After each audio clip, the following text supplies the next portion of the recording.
இப்போ நம்ம வந்துட்டு கிரில் ரெடி பண்ண போகிறோம்னு வச்சுக்கோங்களேன். கிரில் ரெடி பண்ண போகிறதுக்கு முன்னாடி ஃபர்ஸ்ட் என்ன கவனிக்கணும், எந்த இடத்துல கிரில் போடுறோம் அந்த இடத்துல உள்ள மெஷர்மெண்ட் வந்துட்டு ஃபஸ்ட்டு செக் பண்ணணும். ஸோ செக் பண்ணி எடுத்ததுக்கப்புறம் அந்த எடுத்த மெஷர்மெண்ட்லேருந்து ஒரு 1/2 இன்ச்சோ 1 இன்ச்சு கம்மியாக வந்து நம்ம வந்து கிரில் ரெடி பண்ணுவோம். ஸோ எதுக்காண்டி நம்ம கம்மியாக ரெடி பண்ணுறோன்னா, ஸோ அப்படி கம்மியாக ரெடி பண்ணால் தான் அந்த கிரில்லை ரெடி பண்ணி வந்து ஃபிக்ஸ் பண்ண ஈஸியாக இருக்கும். தென் பார்த்திங்கன்னா அப்படி வந்து கிரில் ரெடி பண்ணும்போது சில விஷயம் கவனிக்கணும். என்னென்ன கவனிக்கணும்னா, அந்த கொடுத்த அளவுப்படி கட்டிங் வந்து கரெக்டாக கட் பண்ணணும். கட் பண்ண இதை வந்துட்டு ஃபிக்ஸ் பண்ணுறோம் பார்த்திங்கன்னா, ஃபஸ்ட்டு வந்து ஒரு சின்ன வெல்டு இருக்கும். ஸோ வெல்டு பண்ணி அந்த மாடல் வந்ததுக்கப்புறம் அதை வந்துட்டு ஸோ அந்த கிளாம்ப் ஃபிக்ஸ் பண்ணுவோம். கிளாம்ப் ஃபிக்ஸ் பண்ணுறோம் பார்த்திங்களா, கிளாம்ப் வந்து சின்னதுனா ஒரு 2 இன்ச்சு 3 இன்ச்சு, பெரிய கிரில்னால் ஒரு 3-4 இன்ச்சு கூட ஜாஸ்தி கூட இருக்கும். ஸோ ஏன்னா அப்படி கிளாம்ப் கரெக்டாக வச்சா தான் வாலில் வந்துட்டு கரெக்டாக ஃபிக்ஸ் பண்ணும்போது அந்த ஸ்ட்ரென்த்தன் கூட கிடைக்கும். ஸோ அது பார்ப்போம்.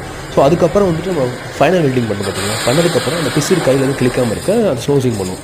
ஸ்லோசிங் பண்ணி எல்லாம் செக் பண்ணதுக்கப்புறம் தான் வந்து நம்ம வந்து ரெட் ஆக்சைடோ எல்லோ ஆக்சைடோ அடிப்போம். இப்போ அதுவே நமக்கு நிறையா கிரில் வேணும்னா சாம்பிள் கிரில் ரெடி பண்ணி ஸோ அதுபடி ஈஸியாக பண்ணலாம். ஸோ அதுக்கு வந்து சில ப்ரொவிஷன் நெக்ஸ்ட் வீடியோவில் சொல்கிறேன் உங்களுக்கு.